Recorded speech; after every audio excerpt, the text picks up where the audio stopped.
Sorry, but I want you back here, but I'm alright. Enemy got a Phillips screwdriver, no? Phillips? Yes, at home. The gym gone. This mic was bought in Lidl, I think.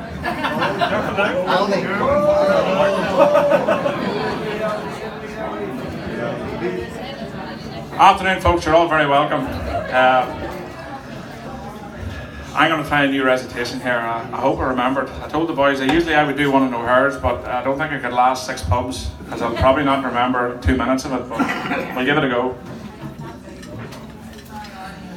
As usual, somebody mentioned Moriarty. No, it's not going to be that morbid. As usual, I keep the theme the same, talking about people in the admin of their years. If you can picture a man, maybe your father, grandfather, uncle, granduncle, or even just a friend. Son even. Well, you need to be old if he was your son. They wouldn't have an extensive culinary palate. It just reminds me of an wee story. Paddy and Mary were only married a couple of weeks, and Paddy came home to find Mary sobbing at the kitchen table. Paddy says, "Mary, what's wrong?" Mary says, "Paddy, I made you your first casserole and the cat ate it." Paddy says, "Don't worry, I'll buy you another cat."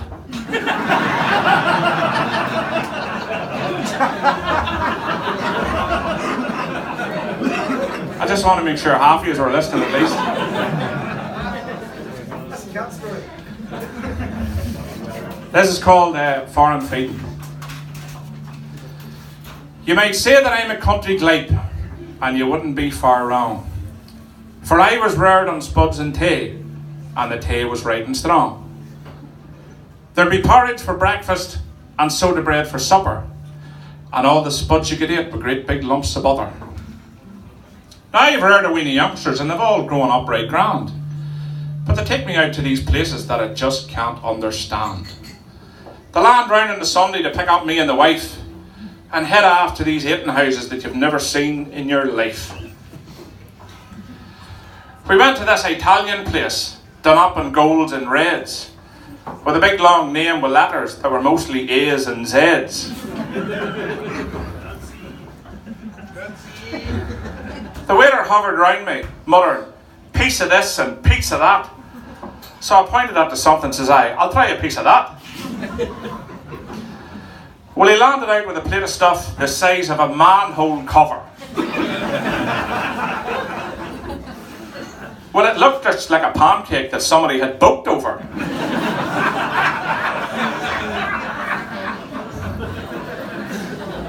Says I, "Is this recycled?"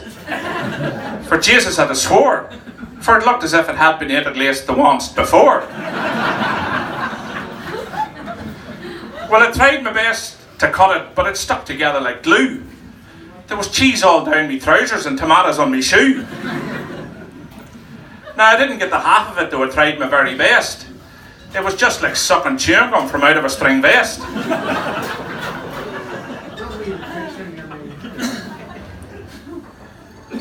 Then we went Chinese, which caused a puzzled frown.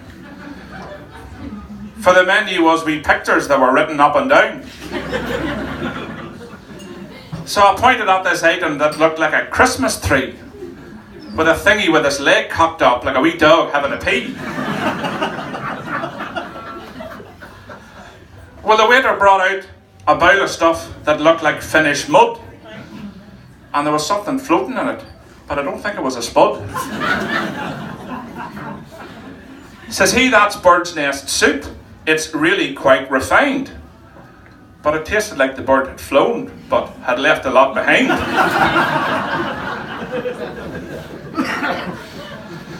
Then we got big bowls of rice with lovely bits of pork, but they gave us a couple of bits of sticks instead of a knife and fork.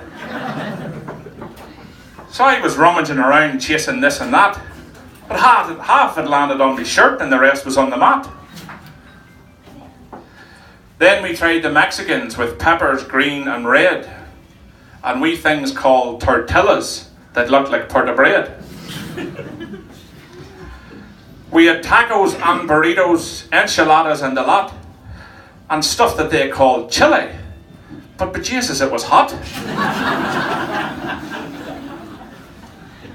We had sauerkraut and schnitzel, risotto and kebabs, and some of that Italian bread that looks like concrete slabs.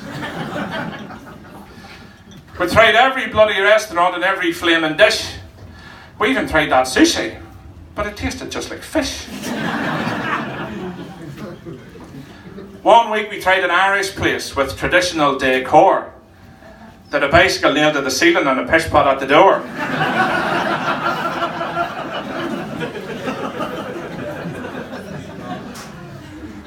Now I looked in vain for spuds and steak, but such food was lacking drama. It was honey roast medallions off corn-fed Peruvian llama. They had potato wedges instead of chips, and multicoloured salads with guacamole dips. I asked about a couple of sausages and maybe a bowl of champ, but the bloody look they gave me, you would have thought I was a tramp. Then we tried this new French place called the a la carte. The waiters all looked down their nose as though you'd let a fart. Well, they handed me this menu, which was a crying shame, for the only bit that I could read was the bloody printer's name. Because the writing was all fancy with long curly cues and stuff. But there was one word that I recognised amongst all that foreign guff. L'escargot. There's no French in here. Yeah.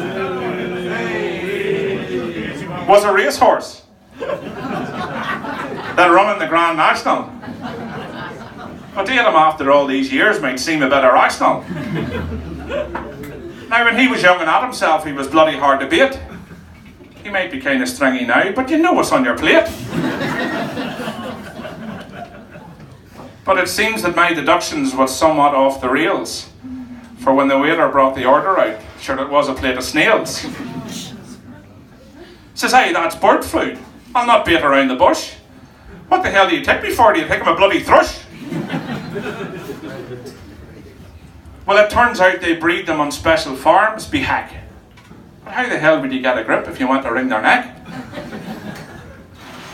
Well, it's far from me to pass remarks on others' hating habits. But one thing in their favour, like, they'll be handier cats than rabbits.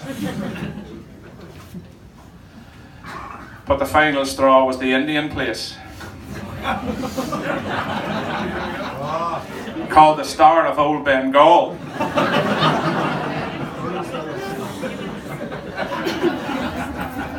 The waiter's head was bandaged up. He must have had a fall.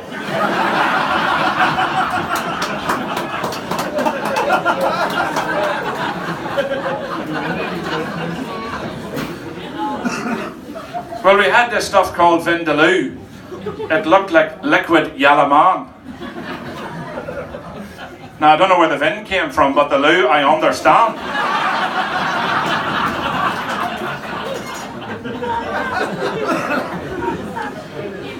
When I started into eating it, the sweat begun to pour.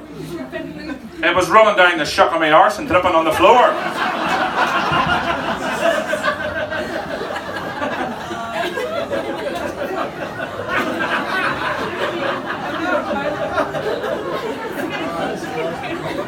So I had to open up the collar and I threw my coat away. I was steaming like a dunkel open on a frosty day.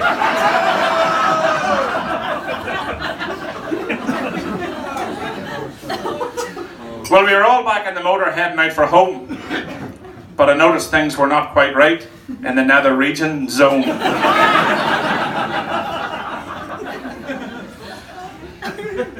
The belt begun to tighten and the face begun to frown, for I could feel things starting to loosen a wee bit lower down.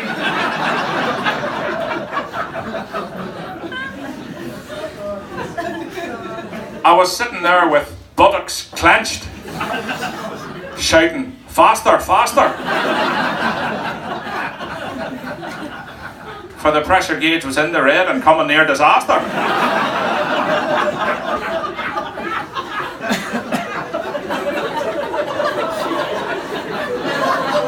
Somebody else needs a pacemaker in here.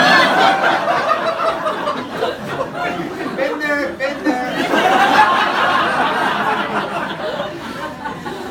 Well, the car had not stopped rolling when I burst out of the back. And I hit the front door like the drug squad raiding a house for crack.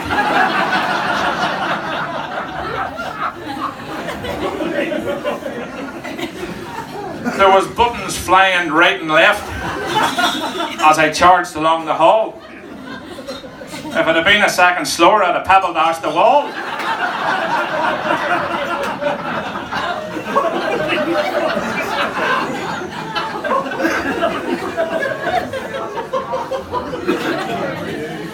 Then the wife come banging on the door, roaring off her head.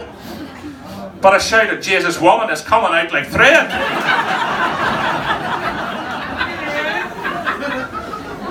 For I was sitting there waiting for a break for over half an hour. I had a hump across my back like a wee calf with a scour.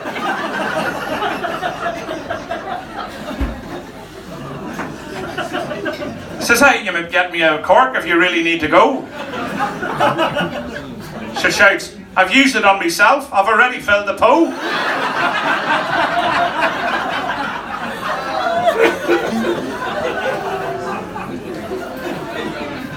Well, I swore an oath upon that bog as I sat in pain and rage to live on spuds and butter to the day of great old age.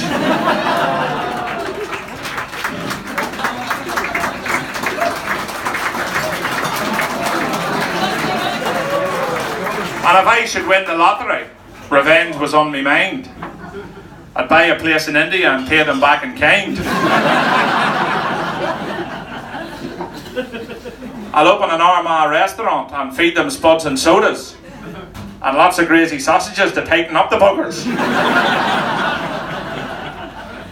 Chronic constipation will follow in my train. For if they were reared on Vindaloo, they might never dung again. Thank you.